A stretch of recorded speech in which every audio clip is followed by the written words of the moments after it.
Okay, we're going to talk about Dave Meltzer now, which is one of either my most loved or hated topics to talk about. So, a lot of people truly, once again, totally missed the point with the Kyle Fletcher video, which, once again, was mostly positive. It was just the match itself was laid out wrong for where it was. Anyway, and with the wrong opponent. He missed the point of the original video willfully. Willfully missed the point. Saying, Stevie says, Kyle needs to go to NXT to learn how to work angle. Okay, anyway, I have to beat this out, Chris. But anyway, old stuttering f***wit Dave Meltzer, of course, missed the overarching message and had something to say, of course, because if anybody says anything that he perceives as an attack on AEW, it's like you're attacking his kids. It's like you're attacking him personally. So he actively misses the point, gets on his high horse that he's never climbed down from, and in his infinite non-wisdom, patronises you and his listeners by clown-splaining why Kyle Fletcher is absolutely wonderful and beyond reproach and why you suck. Why is Dave Meltzer, who, quite frankly, in my opinion, is exposing himself as more irrelevant by the week? His podcasts are mostly aggregates of news first broke. I've written all this down, there's too much to remember. Either by the companies or the wrestlers themselves. Here's the other thing that really gets to me. There are so many wrestling news websites that sort of eclipse him as far as relevancy. Fightful, WrestleNomics, PW Insider, John Pollock, John Albert. He often fills in the blanks and makes stuff up. Just a few days ago, he claimed Stephanie Vakir was not on WWE Raw because she was injured. Stephanie then did an interview the next day and said, I'm not injured. I was taking classes to learn English. Why would wrestlers even reply to this? That's what gives it power half the time. It's because there are so many, once again, aggregate news, social media accounts and everything, and then one posts it, and then all the others copy that. And then it ends up everywhere that you feel that everybody's talking about it, which really they're not.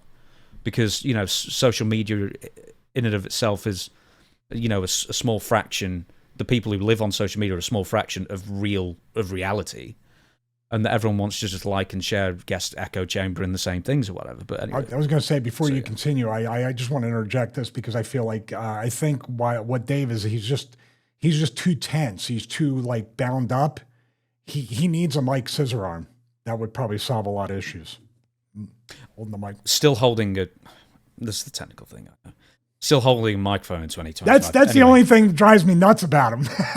It's his internet connection that drives me nuts. Why can't he get one? It's 2025. San Jose must have fiber internet these days. And he's still doing it off a cup and string. AEW doesn't sell it. Oh, well, yeah, that might be it. How much more do you want me to just bury Dave? I'm just sitting back enjoying the show like George Hooray! Carlin. Go ahead. The Observer radio shows are just about unlistenable. I used to listen, and then I used to hate listen, and now I can't even hate listen because they annoy me so bad, because it's one giant mess of incredibly low audio quality on his end because he can't find reliable internet. He has the microphone he waves around. He's got a phone that he doesn't put on silent, so it dings through all the time. And then all he does is argue with Brian Alvarez, who's trying to make a sensible point by going, like, how can somebody who has done, I guess, radio since, I don't know, the 90s, cannot get through a single sentence without saying, or stuttering or saying, or talking over somebody? 30 years experience, man. I can continue if you wish. See, now you're trying to push my buttons because first he calls it a show. That I get offended by all the wrong stuff that has nothing to do with wrestling. But yeah, I mean, I've noticed in certain clips that we've watched that it seems very contentious to the point where I'm like, is Brian going to stick around for much longer? Because it just seems two different pages right there. I hope he doesn't. I'd love for them to split. Anyway, as for the actual words, and I've got a good old list about the last year or so of some of the more boneheaded, easily provably wrong things that Dave Meltzer claimed was fact. But once again, a lot of it's conjecture that he's saying, a lot of it's rambling. Then there's AEW's wonderful and everything. But if you ever listen to a Wrestling Observer radio, from Meltzer's end, unless it's historical, where he's giving a eulogy to a wrestler who's died recently, or something like that, it's just filler. There's no substance to it, or very little substance to what he's saying. And I'm wondering, just because there's now so many people who does what he did, and that's also cover wrestling, that a lot of people are now bypassing Dave to go to Sean Ross Sapp, or Brandon Thurston, or Mike Johnson, or any number of other people, or whoever the guy, I can't remember, the guy that CM Punk likes as a journalist, I can't remember Nick Housen, maybe? I think so. Or Yeah. maybe it's even more than that. Maybe it's the fact that the actual wrestlers seemingly are having success in the shows, the podcast, the YouTube channel things, and siphoning some stuff, or people, like you said, are passing by and saying, this seems a little bit more interesting, the video, the audio, everything there. It could be like literally just trying to be very territorial and protecting his spot. A very wrestling thing to do. Apart from AEW is wonderful, they are beyond reproach, etc. You got to quote the Mike Johnson thing, though. You told me that yesterday. I couldn't find the article. But it's very relevant if you can just paraphrase what Mike had said, because they had a falling out as well, I believe, right? Yeah, there were two things. One of the things is that Dave claimed that Mike Johnson was turned away from a WWE post-show press conference, and then Mike was like, no, I wasn't. You just made that. Someone just told you that, and then you just reported it. That's not true. Then Mike gave the true story. I don't know what the true story is. But Mike said in an article some point last year, I think, basically said, this is the last I'm going to speak on Meltzer because I'm just done with him.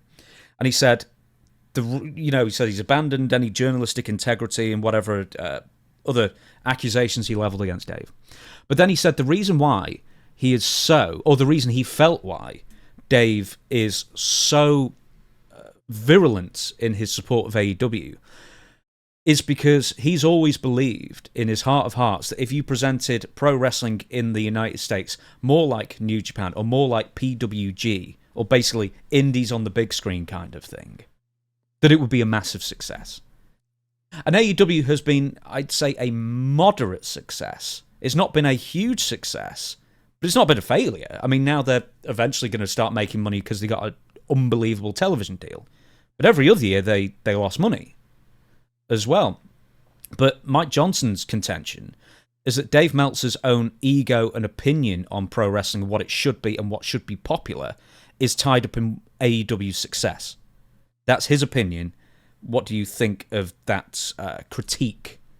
Well, it makes a little bit more sense and a little bit more, I guess, measured than just saying he's getting paid by AEW. That's been the guess for years, that he's on the payroll. No, I don't think he is. I think that makes it even more sad that he isn't. Well, here's the thing. Well, yeah, if you're you might as well get paid. Here's the thing, though. How are you a wrestling journalist then? Does that word not mean objective? Because it sure as heck is not objective at all. And you're going to talk about some WWE stuff that we're critical of both.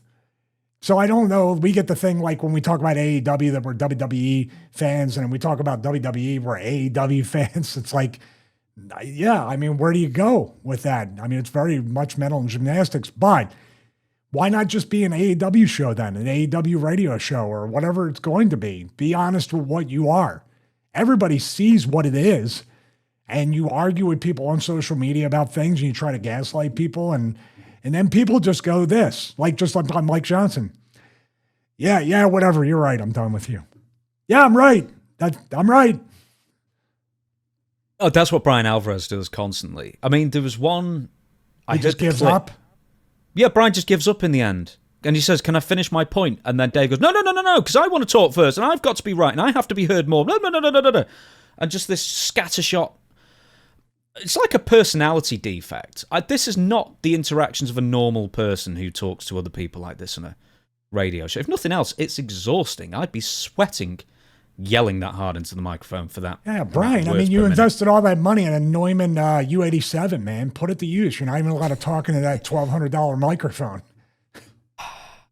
What microphone does he have? I think it's a Neumann U87. It's like a voiceover. Oh, right, so it's the good stuff. Oh, it's the good stuff. He's not allowed to use it, though. You might as well just have, I'm speaking into my voice memos. Keep in mind, I want to make mention that people who know Dave Meltzer and currently work for him have thanked me for saying these things publicly, by the way. So it's not just me. It's people who work for him. HBO Max numbers. Apparently they're 500,000 based on what some random dude on the internet said with no proof. And now he sort of clings to that constantly. That, oh, well, there's a 500,000 on Max. And then he'll message to say, well, no one knows the numbers. But then he postulates constantly that, well, if there is 500,000 viewers on Max, plus the television viewership of 600,000 domestic or whatever, and Raw if they did the numbers that I claim they did on Netflix, which is they probably about somewhere between 0 and 180,000 people watching live in the US or whatever ridiculous calculation is, that means Dynamite's more popular. It's mathematical gymnastics as well as mental here to sort of get AEW on the level with Raw for whatever reason. And then anyway, Brandon Thurston, he has his own metrics, his own way of calculating, and he basically says, well, Raw's probably doing anywhere between 1.4 to 1.6 million, which is on Netflix live US, which is about what they were doing on the USA Network. And then Brian Alvarez once again, he just checks out because he said, well, it makes no sense how you do them. Well, but I've done the maths.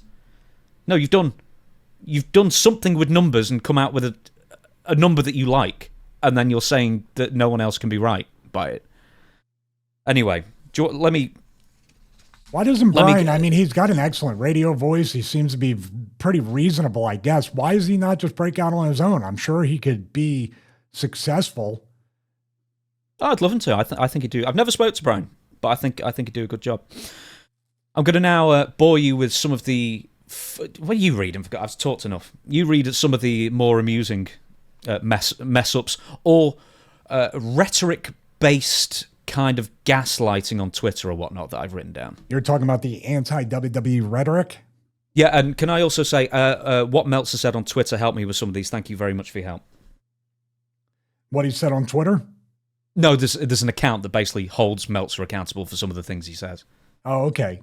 So there's an anti-WWE rhetoric and weird language he uses to make it sound like WWE are failing horribly and AEW is doing wonderfully. You're talking about the July 2025 Saturday night's main event aggressively drew, you put quotes in there, its worst rating in the new run, when actually it was just 69,000 viewers lower than in January 2025 episode. Here's another one. ESPN removed all their AEW content from the news site after WWE signed and complained about terrible journalistic ethics. Oh, the irony you put in the notes. Except they didn't. ESPN stopped AEW coverage back in April because it wasn't doing good numbers. Also, Dave Meltzer recently ranted on journalism and how Fox News, under oath, admitted they lied to their audience so they could present them the story they knew the audience wanted to hear. Then Meltzer, who once claimed if he wasn't writing about wrestling, he would be one of the top 10 sports journalists, look out, Skip Bayless, sports journalists in the United States, and then says with a straight face, quote, it's journalism about picking... Sides, I'm sorry, I put an N in. What is it? What did you write? About picking sides. Sins. Picking sins. It's journalism about picking sides and trying to cultivate an audience that only wants to hear one side. And if they don't want to hear your side, they're, not your audience. It's not about both sides. ESPN today eliminated all AEW shows from their sports website. And you said, which they didn't. After WWE bought controlling interest in AAA, Dave described, how do you pronounce his name? Vikingo. El Hijo del Vikingo. Vikingo used to make appearances for AEW, but then became aligned with WWE, and Meltzer absolutely creamed himself over, your words, as a job guy in the eyes of the Mexican fans. He was AAA Mega Champion for 2.5 years, nearly during his first reign. He was the greatest thing since sliced bread when he was making AEW appearances, and this is a common theme when an AEW wrestler aligns with WWE, unless it's CM Punk, who is always hated. He's friends with the Young Bucks too, right? Oh, yeah. Makes perfect sense. All right, here's another example. Sticking up for Tony Khan when Tony lied about AEW Dynamite views being up from Q2 2024 when they were actually down. And somehow Dave used that as an insult to people who pointed out Tony lied about it. The Twitter meltdowns are particularly pathetic because not only does he argue constantly on Twitter against people, he doesn't reply, he quotes tweets, so you have no idea whether he's actually replied or not without checking his page. He wants a one-way argument with no rebuttal. Then if he can galaxy brain, I love that term, his way into winning said argument, in his own opinion, he just blocks you. I'll let you take over the WWE ID system. Dude, only one of us has a vocal cord implant. I think I did pretty well. Oh, you did very well. Thank you. I should be a voiceover actor. Hey guys, we don't know what to do. I can voice over Johnny's testimony for the court sketches. Oh, yeah, that'd be great. Just like the still chalk drawing. The WWE ID system, Dave Meltzer claimed. WWE pay for ID recruits flights, which they don't, and also gave Sapolsky scripts their matches, which he doesn't. There's the Alexa Bliss thing where he claimed Alexa and WWE were very, very far apart on contract terms, and there was talk of a deal not being reached. Bliss then returned to WWE like a day later at the Royal Rumble. Plans changed, brother. Meltzer reported Nielsen did away with the fashion. Do you think that WWE just trolls him for fun sometimes? So. Hey, if nothing else, I think probably, yeah. Meltzer reported Nielsen did away with the vast national ratings, which they didn't. Jack Perry, who is still currently MIA, wrote an apology letter to Tony Khan, so did Meltzer claim, when he didn't. Backlash would be in the Tokyo Dome, which it wasn't, because obviously it was a fake parody Twitter account that posted that. And once again, I checked my sources.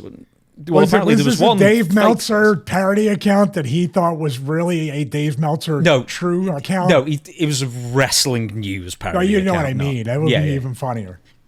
After the Wild Samoan was dead, when he wasn't, he died about a year after. And I'm sure the family were not amused and were really, really upset with him over that. Apparently, Meltzer then deleted the tweet and apologized. Then deleted the apology tweet, supposedly. Dave, this is a quote. I don't know where this quote's from. Dave, you're not only comic. Oh, this is from Eric Bischoff, who really hates hates Meltzer. Dave, you are not only comically ignorant when it comes to the wrestling business, your sloppiness, lack of integrity when it comes to your cosplay reporting makes Pond Scum look good. And then one more. How can we forget this was last year as well, the message board fan fiction post on a Fightful Discord that some random had just made up for a WBD internal memo describing made-up numbers that were beneficial to AEW. Meltzer saw all he needed to see and then started referring to the numbers as real. Quote, I saw an internal memo from WBD on the total value of AEW programming. It was two numbers, percentages, TNT carriage rates, 2.5%, blah, blah, blah, True TV's carriage rates, etc., said Meltzer ahead of AEW's expected announcement of a new television rights deal. None of that happened. A fan made it up. That's his sourcing. Can I interject something? I'm going to tell you something I've never told you since we started this show. You are Dave Meltzer. Yes, I am. I am Dave Meltzer. I am Dave Meltzer. Where am I going? Where's the microphone? Mike Scissoron. They sell them on Amazon. So, when we have a story and you send an article or we get the notes sometimes the day before, or you're talking about, we want to talk about this.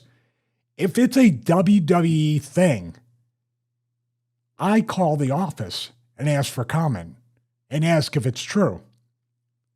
Now, they never tell me anything or they just don't answer the phone half the time. AEW, I will call or I will try to get in touch with somebody in AEW to say, is this true? How am I, a dumb wrestler who done nothing but be a jobber and I suck compared to Kyle Fletcher? How do I have the extra step to go and at least call or email or try to get some information? So that way at least we have something. Now I would say this is what a person told me. Not sure how true it is, but I tried to get the truth. I tried to verify this. How is that so hard to do when you're literally, it's your job? It would also be his job, I guess, to be good at, punctuation and grammar and structure of sentences, but that's been 40-odd years. I think that's a lost cause as well. Once again, he also denied the Mike Johnson story where he was denied entry to a WWE press conference, which he wasn't. Mike Johnson was not denied entry. Plans change, brother. Okay, I don't know if he's got an issue with you because he's got an issue with me because I gleefully make videos about Dave Meltzer on Dutch's show and on my own as well. All based on... did I tell you this? One of the first things I ever got mentioned in the Wrestling Observer was for my own Hart book. And he wrote such a shitty thing about it.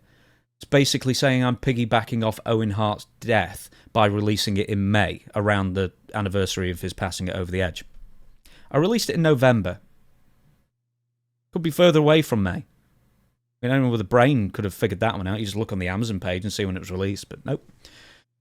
There was also, I found out, with stuff occasionally that I will quote or say and they will pick up on. I very, very rarely write to wrestling news websites as like a press release. I've done that less than 10 times, I think, probably in my entire YouTubing career. For the most part, they never even credited me. Or if they picked up a news story, they would never link. They'd link to a lot of other people, and I've checked this as well. They will link to, I won't give the name of the podcast. There's some podcast that constantly has Tony Khan on, right? Oh my God, it's got to be news articles and stories and links and follow this kind of thing. And it'll get like 1,000 views. It won't get many views at all.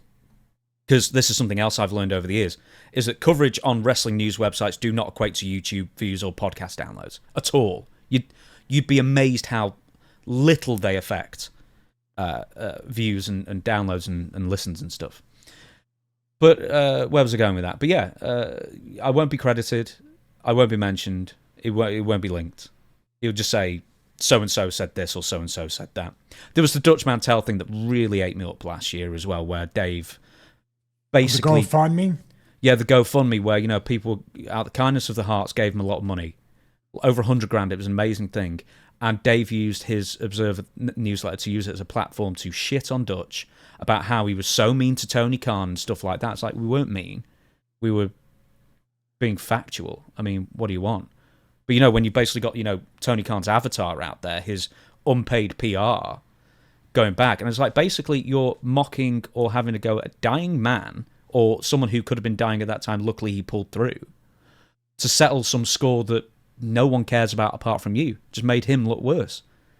Hey, thanks for the views, though, because I made a video about Dave Meltzer's review, and then the money that got from that, I gave to Dutch. So basically, Dave Meltzer paid to the GoFundMe kind of thing. And once again, I hate to criticize Tony Khan because, as far as I know, he's a lovely guy. He donates to Dutch's thing out of the goodness of his heart, and I will never not thank him for that as well. That one really ate me up, that. Because just what a dirtbag Meltzer is for that. Just settling old scores and then trying to say that he's unbiased. Is there a deeper issue with this guy?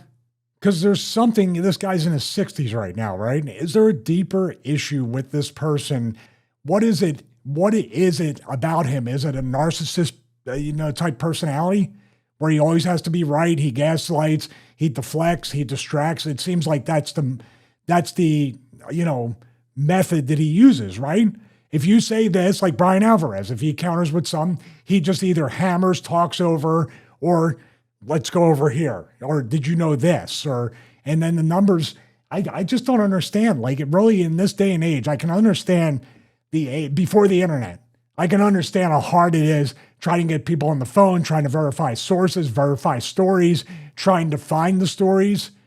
But in this day and age, it's a phone call, an email, a direct message on. So it's very easy to see if the numbers are real. It's very easy to see if the information is real. And now, is it beyond the pale to say you're not a sports journalist or a wrestling journalist, you're not objective, you're basically what's akin to an AEW activist? You're an activist, and that's what I'm saying. You might as well just call it the AEW radio show, get the payoff, made enough to retire. And I understand, and Tony Khan, that's a great point. You and I and many people, we have our opinions about wrestling. We have our opinions of how Tony Khan runs the company from a creative standpoint. But haven't we said many times in the past, man, he really pays his talent well. He takes care of them. He seems to really care, and he seems to be a really good guy. And the fact that when he donated Dutch's GoFundMe, even as Dutch criticized AEW matches or the way they book things, that says a lot about him as a human being. Why can't this guy, he attaches his entire value and our value or anybody's value as a human being based on how many moves they can do in the match? That's what it feels like. Am I off base with that? No, even further on, I'll go on the website.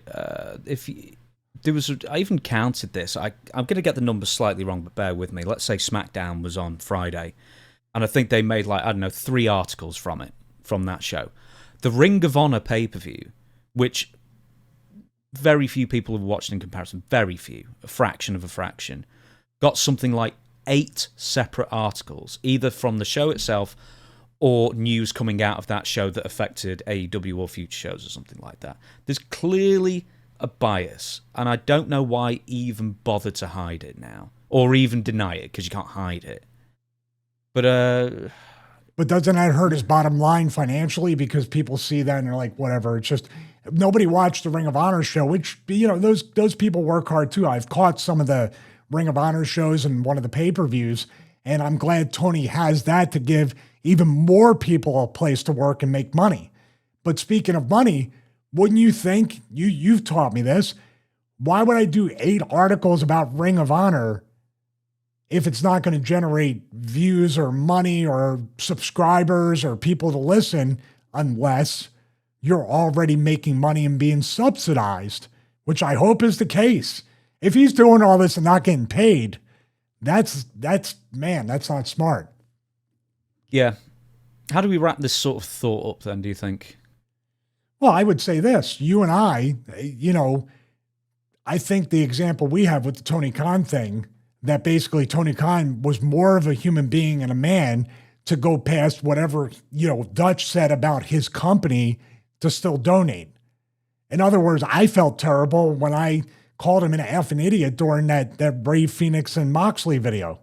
So much so, I got his emailed him and apologized to him, and I've apologized to him here. Dave doesn't get that. Dave can never apologize, never be wrong, never be corrected, and he's only speaking to, as this happens more and more, guess who Dave's going to be speaking to? Not even Brian Alvarez, to himself. Because the listeners, I love to see the numbers. I mean, he's made Al Snow has said it about this guy. He's the greatest worker ever in the business. He managed to make 6 figures or maybe more throughout decades without ever having to be stupid enough to take a bump like I have or Al or anybody else. I give him credit for that, but it becomes to a point where, or it gets to a point where it's like, dude, you're hurting yourself, nobody else, with everything that you do. Yeah, I figure it's going to be an ever-shrinking pocket of echo chamber. And I'm sure he's going to answer with, you're a jobber. What do you know? There. But that's my what feedback. Bugs me the most. There's my feedback. That's what bugs me the most, is that people would take some people out there would take Dave Meltzer's opinion more than yours. And that's fine. That's their choice.